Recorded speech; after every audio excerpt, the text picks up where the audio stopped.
प्यारे बच्चों, आप सभी को नमस्ते। कैसे हैं आप लोग? एकदम बढ़िया, मस्त। तो चलिए क्लास स्टार्ट करते हैं।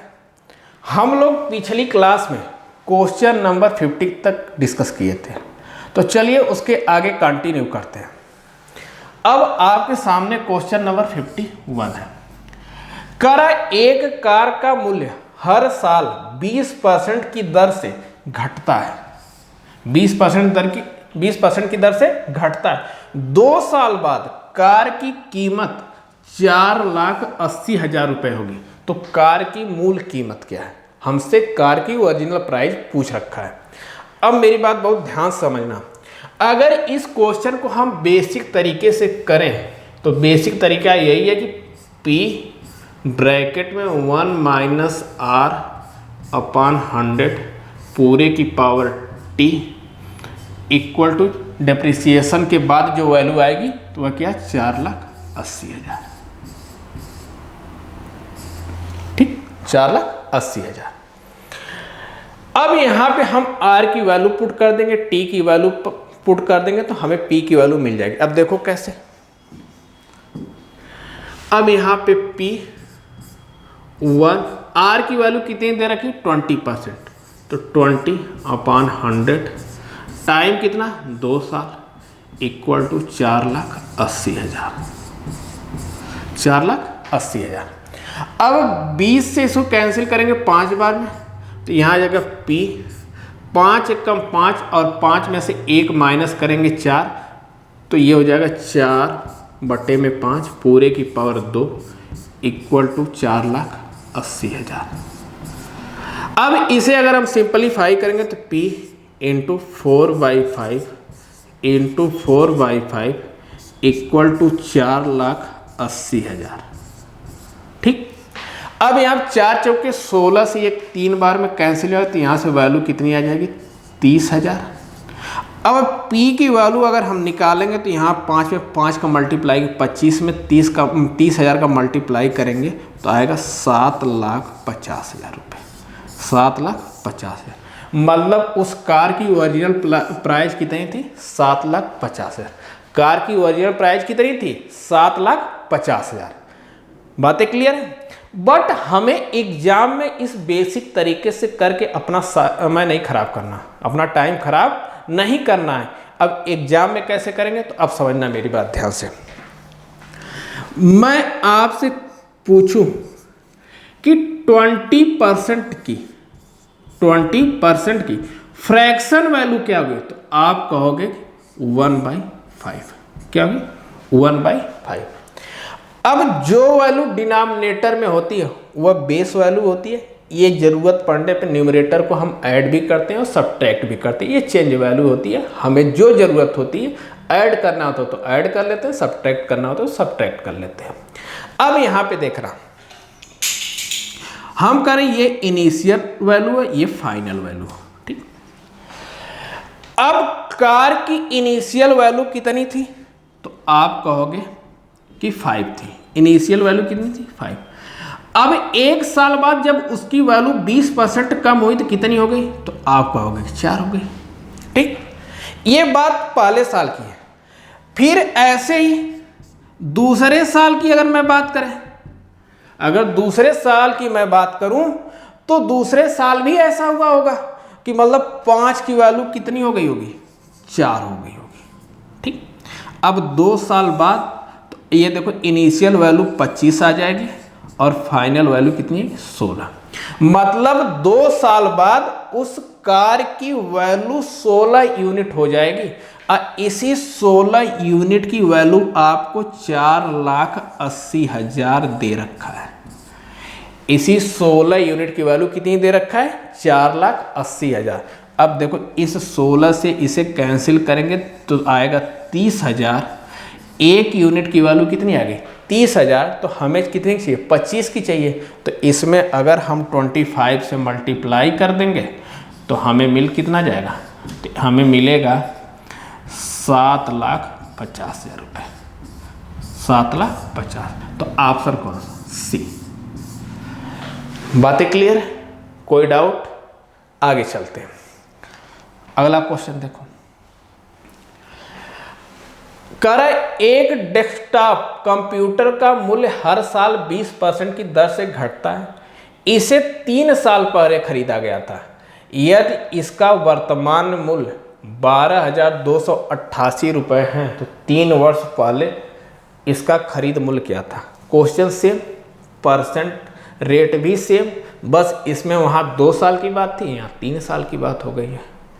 तो देखो 20% की फ्रैक्शन वैल्यू कितनी होगी, तो आप कहोगे 1/5, ठीक, 1/5। अब हमारी ये इनिशियल वैल्यू है और ये हमारी फाइनल वैल्यू। अब पहले साल स्टार्टिंग में 5 रही होगी, जब लास्ट में 1 साल बाद उसका प्राइस 1 कम हो गया तो कितना हो गया, 4 हो गया। दूसरे साल के शुरुआत में 5 रहेगी, फिर लास्ट में कितना होगा, 4। और तीसरे साल के भी शुरुआत में 5 रहेगा, लास्ट में कितना होगा, 4। अब अगर आप सबका मल्टीप्लाई करेंगे तो ये हो जाएगा 125 और ये हो जाएगा 64। आपको 64 यूनिट की वैल्यू कितनी दे रखी है, तो आप कहोगे कि 12,228, 12,288, ठीक। अब इसे सिंप्लीफाई करो, देखो 4 से करते हैं 16 बार में, ये 400 का 4 3 12, 0 4 7 28, ये 2 हो जाएगा। 16 से 16 एकम 16, 14 बचा 147, 16 9 144, 3 बचा, 16 दूना 32। 1 यूनिट की वैल्यू कितनी आएगी, 192। हमें चाहिए कितना, 125 यूनिट की वैल्यू चाहिए। कितने की चाहिए, 125 यूनिट की। तो 192 में आप 125 का मल्टीप्लाई कर दो, तो 125 दूना 250, 25 बचा, 125 नवा 1125 और 1125 में 25 ऐड करेंगे कितना हो जाएगा, तो 1150, 0 बचा कितना, 115, 125 एकम 125, 125 में 115 ऐड करेंगे तो हो जाएगा 240। मतलब उसकी इनिशियल वैल्यू कितनी थी, 24,000। उस कार की स्टार्टिंग प्राइस कितनी थी, 24,000। बात क्लियर है ना, कोई डाउट तो नहीं। आगे चलते हैं, अगला क्वेश्चन देखना। करा एक आदमी ने 2 वस्तुएं प्रत्येक 3,000 रुपये में खरीदी। उसने एक वस्तु को 10% लाभ पर और दूसरी वस्तु को 5% लाभ पर बेची। इसके द्वारा अर्जित कुल प्रतिशत लाभ ज्ञात कीजिए। हमसे इनका टोटल परसेंट पूछ रखा है कि कितना परसेंट इन्होंने प्रॉफिट लिया। देखना, अब मेरी बात समझना। अगर मैं फर्स्ट मतलब पहली वस्तु की बात करूं तो वह कितने खरीदी गई थी, 30,000 की। कितने की, 3,000 की। अब इस पे उन्होंने प्रॉफिट कितना लिया, 10%। तो अगर इसका हम 10% निकाल दें तो आप कहोगे कि 300 रुपये, मतलब पहले पे उन्हें 300 रुपये का प्रॉफिट हुआ। दूसरी पे जो दूसरी वस्तु उन्होंने खरीद रखा था तो वह भी 3,000 की थी। अब उस पे प्रॉफिट कितना, 5% अपॉन 100, यहाँ से सिंप्लीफाई करोगे तो 150। मतलब उन्हें पूरे बिजनेस में कितने की प्रॉफिट हुई, तो आप कहोगे 450 रुपये की। उनको पूरे बिजनेस में कितने की प्रॉफिट हुई, 450 रुपये की। तो अब कह रहा है कि आप इसे परसेंट में बताओ कितने परसेंट की प्रॉफिट हुई। तो अगर आपसे परसेंट पूछे तो आप यही लिखोगे, प्रॉफिट रुपीज में तो 450। टोटल इन्वेस्टमेंट कितना था, 3,000 की 2 वस्तुएं खरीदे थे, कितना हो गया, 6,000 इंटू 100। अब देखो ये दोनों जीरो यहाँ से कैंसिल, ये जीरो यहाँ से, 6 से काटेंगे, 6 7 42, 3 45 पॉइंट हो जाएगा 30, 7.5। मतलब उन्हें टोटल प्रॉफिट कितनी हो जाएगी, 7.5%। क्या हो गई, 7.5%।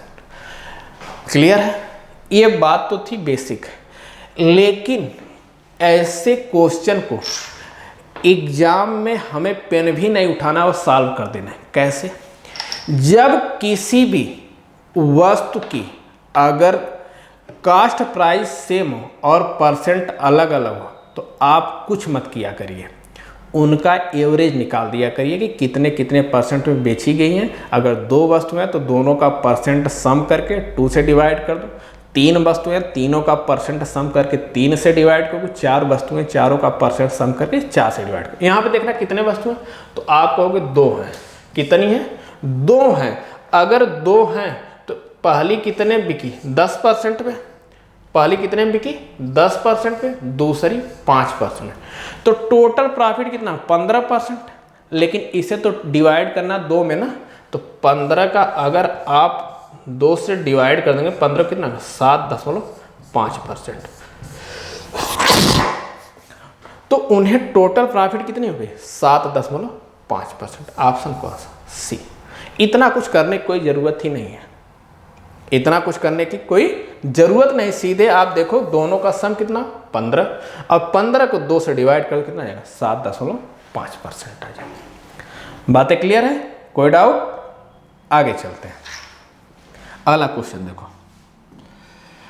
करा जमीर 40% की एक ऑफ सेशन छूट के साथ वस्तु खरीदता है और अंकित मूल्य पर 25% छूट पर बेचता है, उसका प्रतिशत लाभ या हानि ज्ञात कीजिए। अब जमीर है, आप सेशन में कोई वस्तु खरीदता है तो उस पर 40% छूट पड़ती है। मान लो हमने कहा उस वस्तु का अंकित मूल्य, अंकित मूल्य मतलब मार्क प्राइस, एमपी, हम कहते हैं 100 रुपीज़ है। कितना? 100 रुपीज़। अब इस पे उसको 40% छूट मिली खरीदते समय, तो खरीदी गई हो तो उसकी उसकी सीपी कितनी हो जाएगी? तो आप कहोगे अगर मैं सीपी की बात करूं तो 40% छूट है तो उसकी सीपी कितनी हो जाएगी? 60 हो जाएगी। कितनी हो जाएगी? 60। लेकिन फिर वह उसे बेच भी देता है, कितने पे? 25% की छूट पे। मार्क प्राइस के 25% छूट पे उसे क्या करता है? बेच देता है। तो अगर इसके 25% की छूट पे बेचेगा तो बेचेगा कितना? 75 में। अब ये आ गई उसकी एसपी आ गई, मतलब 60 में खरीदा और 75 में बेच दिया, तो प्रॉफिट कितनी हुई? तो आप कहोगे 15 की। कितने पे? 60 पे। सिंपलीफाई कर दो तो आएगा 1/4, और 1/4 की परसेंटेज वैल्यू कितनी होती है? तो आप कहोगे 25%। कितना? 25%। तो ऑप्शन कौन सा? डी। उसे 25% का क्या हुआ? लाभ हुआ। बातें क्लियर है? कोई डाउट तो नहीं? आगे चले। अगला क्वेश्चन देखो। करा एक गांव की कुल जनसंख्या 4000 है। पुरुषों और महिलाओं की संख्या में क्रमशः 10% और 20% की वृद्धि होती है, और परिणाम स्वरूप गांव की जनसंख्या 4500 हो जाती है। तो नए सदस्य के आने से पहले गांव में पुरुषों की संख्या पूछा। गांव में हमसे पुरुषों की संख्या पूछ रखा है। अब पहले हम क्वेश्चन को बेसिक से देखें। देखो हमें पता नहीं, हमने कहा मान लो अगर मेल की बात करें तो हम कहते हैं मान लो x है, पुरुष कितने हैं? x है। तो फीमेल कितनी होंगी? तो आप कहोगे कि टोटल जनसंख्या 4000 है, तो इसमें से x माइनस कर तो बाकी जो बचेंगी वह क्या होंगी? फीमेल होंगी। ठीक। कह रहा है कि पुरुषों में 10% की वृद्धि होती है और फीमेल में 20% की वृद्धि होती है। देखो अब x का 10% मतलब 110/100 प्लस महिलाओं में तो आप कहोगे 4000 minus x into 120/100 equal to कितना हो जाता है? 45,4500। ठीक। अब इसे हम सॉल्व करेंगे तो देखना, अब ये 0 यहाँ से कैंसिल, ये 0 यहाँ से कैंसिल, यहाँ आ जाएगा 11x/10, अब प्लस यहाँ आ जाएगा 12 चौक 48, यहाँ से 48,000 माइनस 12x/10 इक्वल टू 4500। ठीक। अब यहाँ पे देखना डिनोमिनेटर सेम है तो न्यूमरेटर आपस में ऐड होना होगा तो ऐड हो जाएंगे, सब्ट्रैक्ट होना तो सब्ट्रैक्ट हो जाएंगे। अब यहाँ पे 11x है, यहाँ पे 12x है, ये माइनस का या प्लस का, तो वैल्यू क्या है -x प्लस 48,000 इक्वल टू 4500 में 10 का मल्टीप्लाई करो कितना हो जाएगा 45,000 हो जाएगा। कितना 45,000। ठीक, अब x की वैल्यू यहाँ से निकालोगे तो आएगा कितना 3,000। मतलब उस गांव में पुरुष कितने थे 3,000 थे। उस गांव में पुरुषों की संख्या कितनी थी 3,000। तो महिलाएं कितनी बची, तो महिलाएं कितनी 1,000। महिलाएं कितनी होंगी टोटल, क्योंकि 4,000 थे तो उसमें से 3,000 अगर पुरुष हैं तो महिलाएं कितनी हैं, तो आप कहोगे कि 1,000। बातें क्लियर। तो हमसे क्वेश्चन में पुरुष का पूछा तो पुरुष का पता चल गया। ठीक, बट एग्जाम में ऐसे इतना नहीं हमें कुछ करना है, काहे को अपना टाइम हम खराब करेंगे। देखो अब एग्जाम में कैसे करना समझना मेरी बात।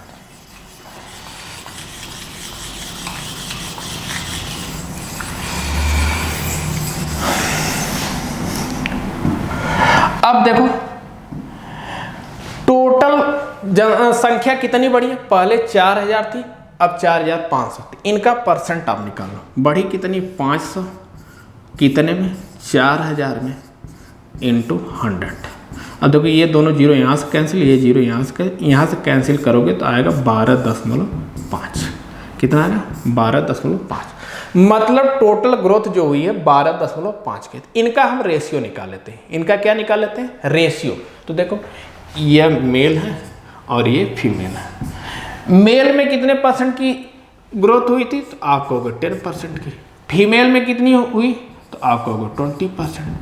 अब पूरे संख्या में कितने की हुई, तो आप कहोगे कि 12.5 की, जो हमने अभी निकाला है। ठीक, अब यहाँ से रेशियो ले लो। देखो अब 20 में से 12.5 माइनस करेंगे कितना आएगा, तो आप कहोगे 7.5। और 12.5 में 10 को माइनस करेंगे कितना आएगा, तो आप कहोगे 2.5।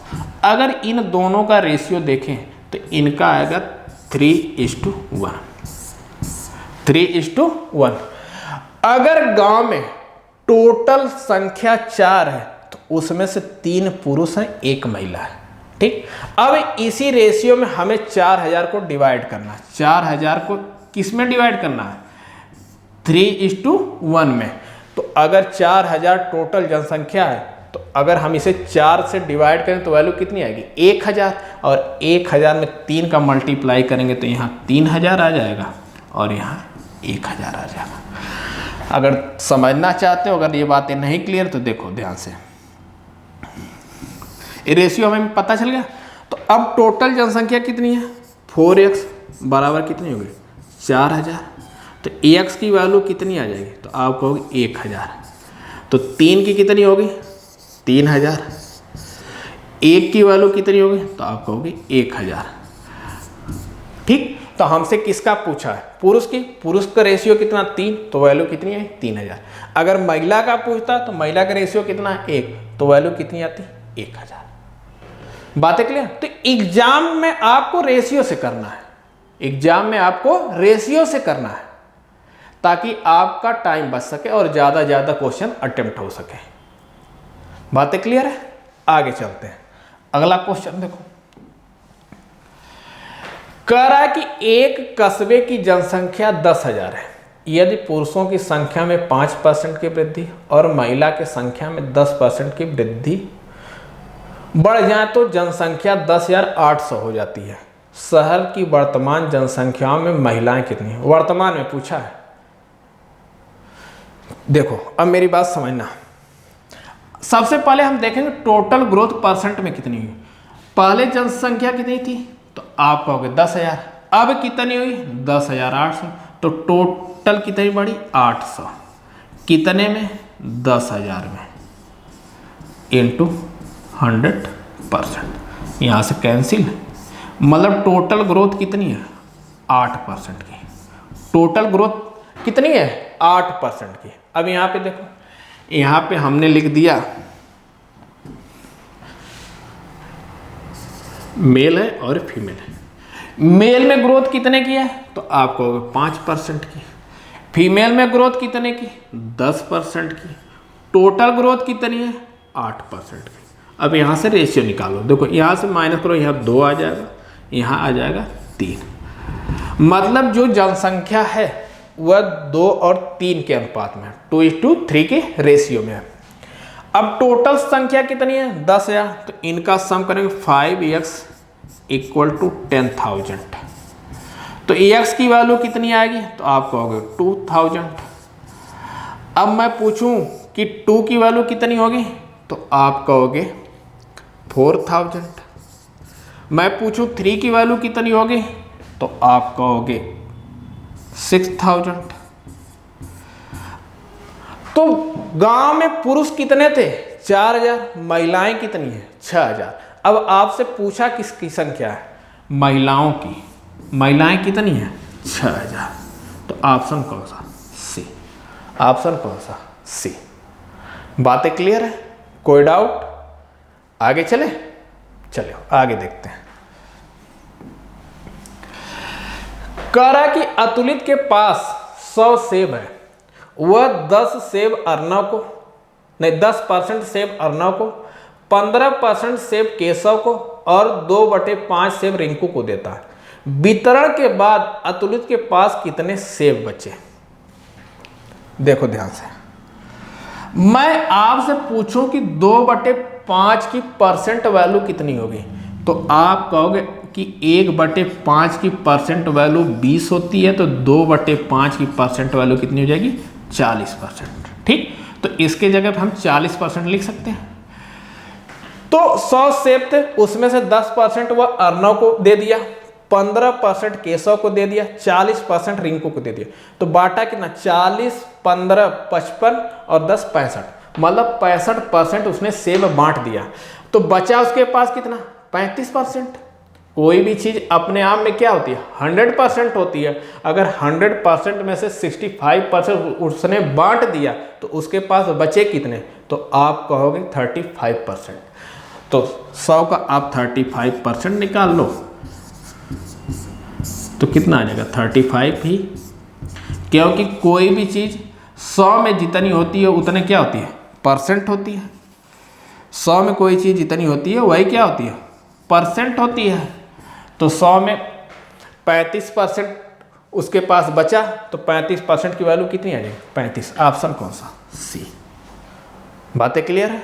आगे चलते हैं। अगला क्वेश्चन देखो। कारा सलीम ने 784 रुपए में एक वस्तु खरीदी जिसमें उसे 12% जीएसटी शामिल था, जिसमें 12% जीएसटी शामिल था। जीएसटी जोड़ने से पहले वस्तु की कीमत क्या थी? अब देखना, अब जब वो खरीदा होगा ना, कोई भी चीज अपने आप में कितनी 100% उसका पेड किया होगा। अब 100% के अलावा उसे 12% जीएसटी भी देनी पड़ी, तो कितना दिया होगा? टोटल 112%। अब इसका रेशियो निकालो। देखो परसेंट से परसेंट कैंसिल। अब अगर ये 4 से कैंसिल करोगे तो आ जाएगा 25 बार में, ये 4 से कैंसिल होगा 28 बार में। ठीक, अब जीएसटी के बाद की आपको प्राइस दे रखा है, तो मतलब 28 की वैल्यू आपको कितनी दे रखा है? 784 दे रखा है। 28 की वैल्यू कितनी दे रखा है? 784। तो ये इसका कितना गुना है? तो अगर आपसे कोई पूछे इसका कितना गुना, तो आप क्या बताओगे? तो देखो ये इसका 28 गुना है। 28 का 28 में मल्टीप्लाई करोगे तो 784 ही आता है। तो हमें इसका भी तो 28 गुना चाहिए, तो इसके 28 गुना करने के लिए इसमें 28 से मल्टीप्लाई कर, तो मल्टीप्लाई कर 25/200, 20 बचा। 25 दूना 50 और 50 में 20 ऐड करो, कितना होगा? 70, 700। तो ऑप्शन कौन सा? ये। ऑप्शन कौन सा? ये। बातें क्लियर है? आगे चलते हैं। अगला क्वेश्चन देखो। कर यदि 4% चीनी वाले 8 लीटर चीनी के घोल को उबालने पर 2 लीटर पानी वाष्पित हो जाता है, तो शेष घोल में चीनी का प्रतिशत कितना है? तो पहले आप ये बताइए कि 8 लीटर में चीनी 4% है, तो चीनी की मात्रा कितनी है? तो आप 8 का 4% निकाल दो तो कितना हो जाएगा? तो आप कहोगे 0.32। कितना होगा? 0.32। अब कह रहा कि अब वो पानी उबाला जा रहा है, तो उबालने के बाद 2 लीटर पानी क्या हो जाता है, वाष्पित हो जाता है। तो बचा कितना, अब 6 लीटर। तो अब बताइए कि 6 लीटर में अब चीनी कितना % है। तो आप क्या करेंगे, अब यही वैल्यू 6 लीटर में निकालेंगे। देखो 0.32/6 × 100। अब डेसिमल हटाएंगे तो नीचे क्या कर देंगे, 100 हो जाएगा। अब ये डेसिमल यहाँ से क्या हो गया, गायब हो गया। ठीक, अब यहाँ देखो ये इससे कैंसिल, अब यहाँ से कैंसिल करेंगे 2 से 3 बार में या 2 से 16 बार में, तो आ जाएगा 16/3, मतलब 16/3%। ऑप्शन कौन सा, बी, 16/3% अब घोल में चीनी बचेगी। बातें क्लियर, कोई डाउट, आगे चले। अगला क्वेश्चन देखो, करा किसी भी आबादी में 20% आबादी अस्थमा से प्रभावित है, जिसमें से 90% अस्थमा रोगी आटा मिलों में काम करते हैं। कुल जनसंख्या का 30% आटा मिलों में काम कर रहा था, तो आटा मिलों में काम करने वाले अस्थमा से पीड़ित लोगों का प्रतिशत क्या होगा। अब मेरी बात समझना, हमने मान लिया कहीं भी टोटल जनसंख्या मान लो वहां पे 100 थी, 100 लोग थे। ठीक, अब टोटल जितनी जनसंख्या थी उसके 20% लोग अस्थमा से पीड़ित हैं। तो अगर इसके 20% की बात करें तो 20 लोग जो अस्थमा से क्या है, पीड़ित हैं। करा जिनमें से 90% अस्थमा रोगी आटा मिलों में काम करते हैं। अब जो अस्थमा पीड़ित है ना, उसमें से 90% लोग आटा मिल में काम करते हैं। तो इसका अगर हम 90% निकाल दें, इसका हम 90% निकाल दें तो कितना आ जाएगा। तो आप कहोगे कि मतलब 18 लोग ऐसे हैं जो अस्थमा से पीड़ित होने के साथ साथ आटा मिल में काम कर रहे हैं। ठीक, यदि कुल जनसंख्या का 30% आटा मिल में काम करते हैं, टोटल जनसंख्या कितनी, 100 है। अब इसका 30% आटा मिल में काम करते हैं तो कितने लोग करते होंगे काम, 30 लोग। अगर 30% काम करते हैं तो कितने लोग काम कर रहे होंगे, 30 लोग। तो करा तो आटा मिल में काम करने वाले अस्थमा से पीड़ित लोगों का प्रतिशत कितना। आटा मिल में कितने लोग काम कर रहे हैं, टोटल 30 लोग, उसमें कितने लोग अस्थमा से पीड़ित हैं, 18 लोग। इसी का आपसे रेशियो परसेंटेज पूछा है कि कितने % ऐसे हैं जो उसमें काम कर रहे हैं और अस्थमा से पीड़ित हैं। तो 30 में से 18 लोग अस्थमा से पीड़ित हैं, तो इसका % क्या होगा, 18/30 × 100। ठीक, अब इसे कैंसिल करो, 0 से 0, ये इससे कैंसिल होगा 6 बार में, मतलब 60% ऐसे लोग हैं जो आटा मिल में काम कर रहे हैं और अस्थमा से क्या है, पीड़ित है। बात समझ में आई। एक बार फिर से देखना, क्वेश्चन में कह रहा है कि किसी भी आबादी में 20% आबादी अस्थमा से पीड़ित है। हमने कहा टोटल आबादी कितनी, 100 है। इसमें से 20% अस्थमा से पीड़ित हैं, तो कितने लोग पीड़ित हैं, 20 लोग। अब कह रहा है कि जो 20 लोग पीड़ित है ना, उसमें से 90% आटा जो है आटा मिल में काम करते हैं। तो इसका 90% हमने निकाल दिया तो 18 आ गया, मतलब 20 में से 18 लोग जो है वह आटा मिल में काम करते हैं। कह रहा है यदि कुल जनसंख्या का 30% आटा मिल में काम कर रहा था, टोटल जनसंख्या कितनी थी, 100, उसका 30% क्या आटा मिल में काम कर रहे थे, तो 30% निकालें कितना है, 30 आएगा। तो कह रहा तो आटा मिलों में काम करने वाले अस्थमा से पीड़ित लोगों का प्रतिशत, टोटल आटा मिलों में काम कितने लोग कर रहे हैं, 30 लोग। अब उसमें अस्थमा से पीड़ित कितने हैं, 18 लोग। अब इन्हीं का आपसे परसेंटेज पूछा है, तो 18/30 × 100%, वैल्यू कितनी आएगी, 60% ऐसे लोग हैं जो आटा मिल में काम कर रहे हैं और अस्थमा से पीड़ित है। बातें क्लियर है, कोई डाउट, आगे चले। अगला क्वेश्चन देखो, कर एक शहर की 20% आबादी युद्ध के कारण मर गई और शेष आबादी में से 5% महामारी से मर गई। यदि शहर की वर्तमान जनसंख्या 15,200 है तो युद्ध के पहले शहर की जनसंख्या ज्ञात कीजिए।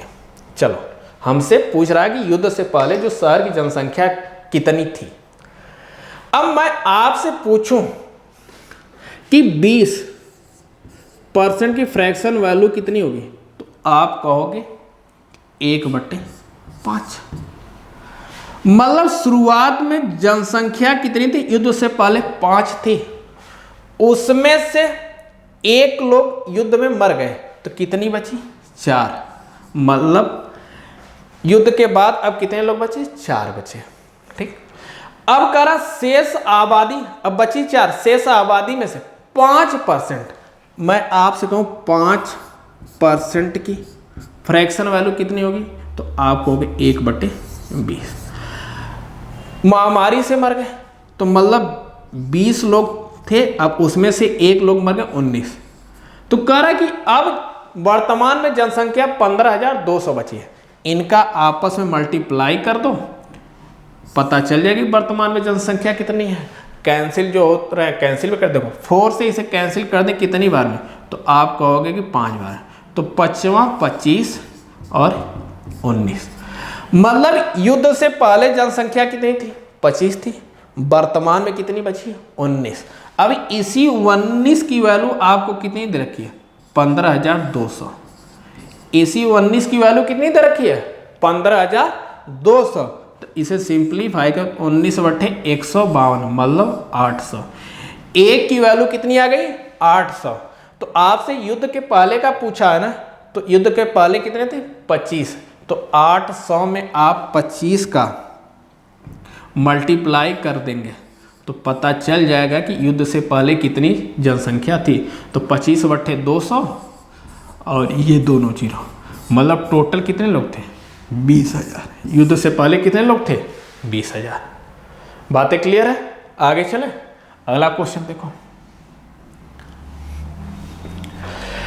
कर चावल की एक निश्चित किस्म की दर 20% बढ़ जाती है। एक आदमी को पुरानी दर पर मिलने वाली मात्रा की तुलना में चावल की वह किस्म 630 रुपये में 3 किलो कम मिलती है, तो उस किस्म के चावल की पुरानी दर ज्ञात कीजिए। इस टाइप के क्वेश्चन हम पिछले वीडियो में करा दिए हैं, फिर भी एक बार आप देख लो। कह रहा है कि 20% बढ़ जाती है। अगर 20% मान लो हमें उसकी प्राइस नहीं पता, हमने कहा मान लो पी है और क्वांटिटी भी कुछ रही होगी। अब कह रहा है कि उसकी प्राइस कितनी बढ़ जा रही है, तो 20%, लेकिन क्वांटिटी कितनी कम हो जा रही है, तो आप कहोगे कि 3 kg। ठीक। तो इसी 20% की वैल्यू क्या है? 3 kg है। ठीक। तो मैं पूछूं 100%, तो आप इसमें 20% को 100 बनाने के लिए क्या करो? 5 से मल्टीप्लाई, तो 5 से मल्टीप्लाई इधर भी होगा, तो कितना हो जाएगा? 15 kg। कितना हो जाएगा? 15 kg। मतलब अब इस टाइम उन्हें 15 kg चावल मिल रहे हैं। जिस भी किस्म का चावल वह 630 रुपये में 15 kg मिल रहा है। ये 15 kg कम मिल रहा है जब वह 3 किलो कम मिल रहा है। अगर 3 पहले कितना मिल रहा है, इसे 3 किलो ज़्यादा मिल रहा था। तो हमसे पूछा पुरानी दर, तो पुरानी दर क्या हो जाएगी? तो अब ये अगर 3 kg कम मिल रहा है तब 15 किलो में मिल रहा है। अगर 3 kg पहले हमें ज़्यादा मिल रहा था ना, तो पहले हमें कितना मिल 18 किलो मिल रहा था। 18 kg वह चावल हमें पहले मिल रहा था 630 रुपये में। अब मैं आपसे पूछूं 1 kg की, तो 18 से 9 से काटो 2 बार में, और ये 9 से 7 बार में। इसे कैंसिल करेंगे तो कितना हो जाएगा? 35। मतलब इस पीछे जो है उसकी प्राइस कितनी थी? 35 रुपये थी। पहले उसकी प्राइस कितनी थी? 35 रुपये पर केजी थी। तो आपसे पुरानी दर पूछा, तो पुरानी दर क्या हो जाएगा? 35 रुपये पर केजी। बातें क्लियर है? अगर नहीं समझ में आया तो एक बार फिर से देखें। अब समझिएगा मेरी बात ध्यान से। देखो,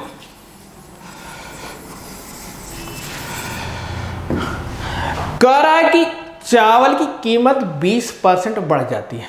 पहले जो भी प्राइस रही होगी हमें नहीं पता, उससे 20% बढ़ गई तो हमें हुआ क्या कि 630 रुपये में पहले जितना चावल मिल रहा था उससे 3 किलो कम मिल रहा है। क्या मिल रहा है? 3 किलो कम मिल रहा है। तो मतलब इस 20% की वैल्यू कितनी है? 3 kg है। तो अगर मैं 100% की बात करूं तो 100 बनाने के लिए यहाँ 5 से मल्टीप्लाई होगा तो 5 से यहाँ भी मल्टीप्लाई होगा। अगर 5 से यहाँ मल्टीप्लाई होगा तो मतलब 15 kg। मतलब इस टाइम मूल्य बढ़ने के बाद उन्हें 15 किलो चावल 630 रुपये में मिल रहा है। लेकिन हमसे पुरानी दर पूछी गई है, तो पहले कितना चावल मिल रहा होगा? तो पहले 3 किलो ज़्यादा मिल रहा होगा ना, क्योंकि मूल्य बढ़ने से 3 किलो कम हो गया है। तो पहले 3 किलो ज़्यादा मिल रहा, तो पहले इनको 18 किलो चावल मिल रहे थे। कितने किलो चावल मिल रहे थे? 18 kg चावल मिल रहे थे। तो 18 kg चावल मिल रहे थे तो 630 रुपये में इन्हें 18 kg चावल मिल रहे थे। 1 kg की वैल्यू कितनी? 18 से डिवाइड 9 से करो, 9 दूना 18 और ये 9 सत्ते 63, 2 से कैंसिल करोगे 35। मतलब पहले इन्हें चावल कितने मिल रहा था? 35 रुपया पर kg। 35 रुपये पर kg के हिसाब से इन्हें चावल मिल रहा था। तो ऑप्शन कौन सा? बी। बातें क्लियर है? कोई डाउट? आगे चलते हैं। अगला क्वेश्चन देखो। करा विकास अपने वेतन का 80% खर्च करता है, उनके वेतन में 25% की वृद्धि हुई और उनके व्यय में 15% की वृद्धि हुई, तो उनकी बचत में कितने प्रतिशत की वृद्धि होगी? देखो, उनका इनकम मान लें हम कहते हैं 100 थी, वह खर्च एक्सपेंस कितना कर रहे थे? 80। तो सेविंग कितनी रही होगी उनकी? 20 रही होगी। उनकी सेविंग कितनी रही होगी? 20। अब कह रहा है कि उनकी इनकम 25% बढ़ गई, मतलब 100 से अब कितनी हो गई? 125 हो गई। और उनका व्यय भी 15% बढ़ गया। तो 80 का 15% कितना होता है? तो आप कहोगे 12 बढ़ गया तो 92 हो गया। अब उनकी सेविंग कितनी हो गई? अगर 125 में से 92 वो खर्च कर दे रहे हैं तो कितना बचा? तो आप कहोगे कि 15 8 33, मतलब 33 रुपये बचा रहे हैं। पहले उनकी सेविंग 20 थी, अब 33 हो गई। कितनी बढ़ी? तो आप कहोगे 13। कितने बढ़ी? 20 पे इंटू 100%। इसे कैंसिल करो 5 बार में, 20 बचे 100। 13 पचे 65 ना, 13 पचे 65। मतलब उनकी सेविंग कितनी बढ़ गई? 65% बढ़ गई। ऑप्शन कौन सा? डी। ऑप्शन कौन सा? डी। बातें क्लियर है? लेकिन एग्जाम में और आसान बनाया जा सकता है। देखो कैसे, अब बात समझना मेरी।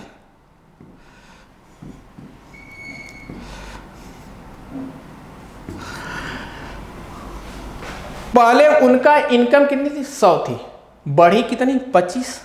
तो देखो सीधे लिखो 25 बढ़ गई। अब 25 बढ़ गई तो उनका एक्सपेंस कितना बढ़ गया? 15%। 80 का 15% कितना होता? सीधे लिखो 12। अगर 25 में 12 खर्च कर दे तो कितना बढ़ा? बचा उनके पास 13। कितना बचा? 13। अब यही 13 एक्स्ट्रा बच रहा है ना, पहले तो 20 बच ही रहा था, 13 एक्स्ट्रा बच रहा है। डायरेक्ट कर दो 13/20। आपको पता है कि 1/20 का मतलब क्या होता है? 5%। तो 13/20 का मतलब कितना हो जाएगा? 65%।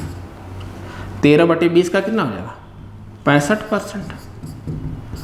बातें क्लियर? कोई डाउट? क्लियर है ना? आगे चलते हैं। अगला क्वेश्चन देखो।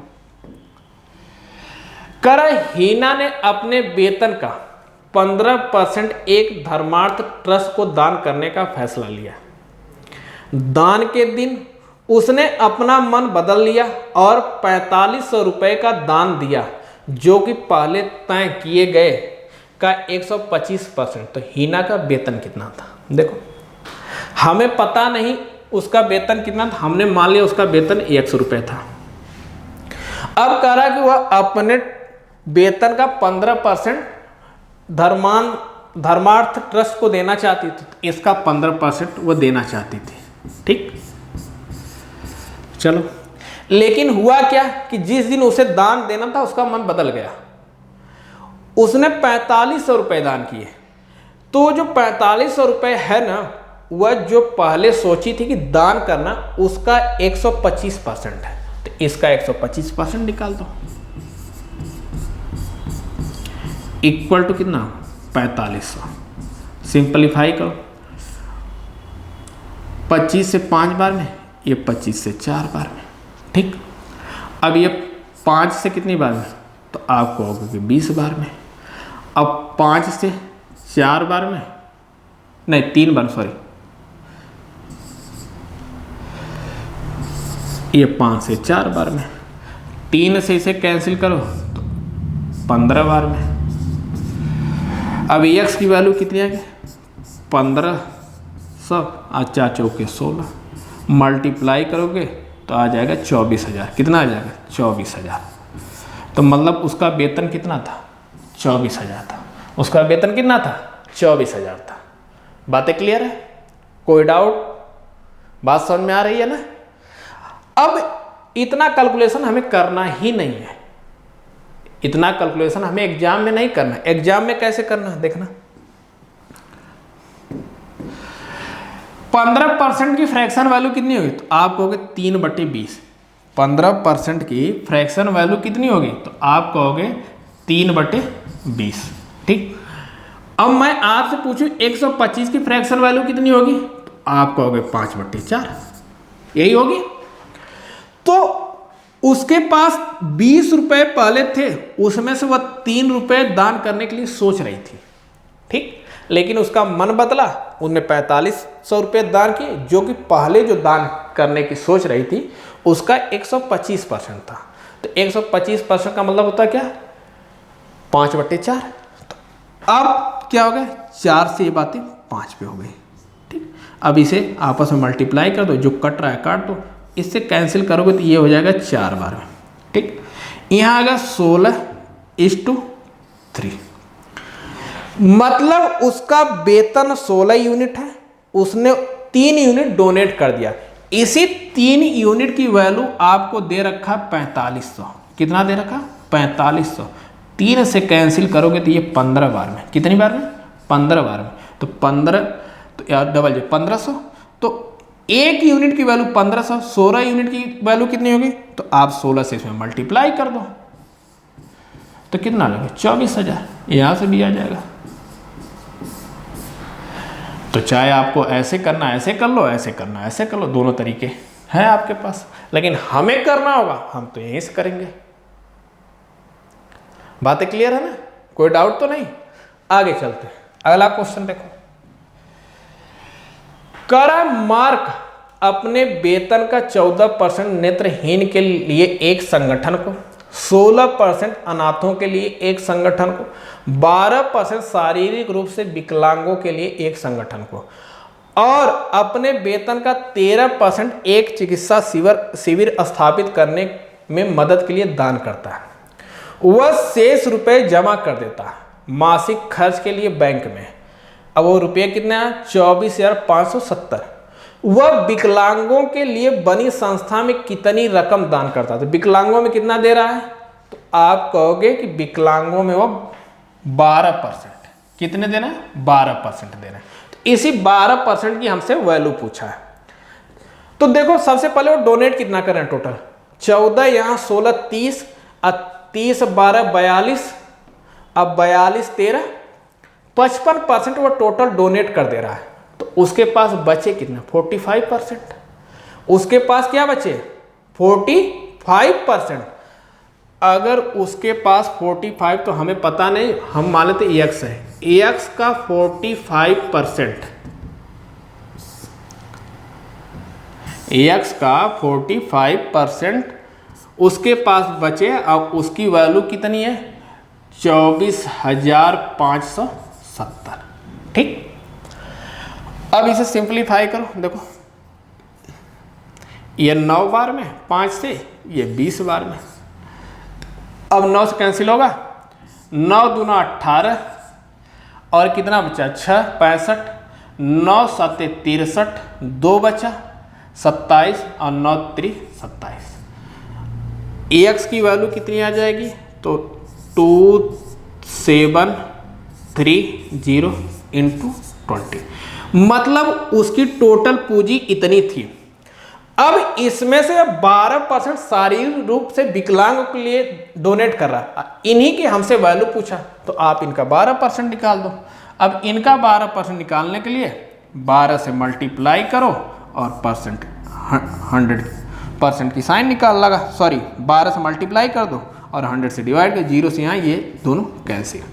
12 दूना 24, अब देखो ये 3 दूना 6, 7 दूना 14 और 2 दूना 4 1 5 गुणे 12, 12 6 72, 7 12 चौक 48, 48 में 7 जोड़ोगे 55, कितना बचेगा 5। अब 12 5 60 और 5 65, सॉरी ये 2 होगा ना, 12 6 72, 65 52, ऑप्शन कौन सा? सी। मतलब वो 6552 रुपये शारीरिक रूप से विकलांग संगठन के लिए क्या कर रहा? डोनेट कर रहा। बातें क्लियर है? कोई डाउट तो नहीं? आगे चलते हैं।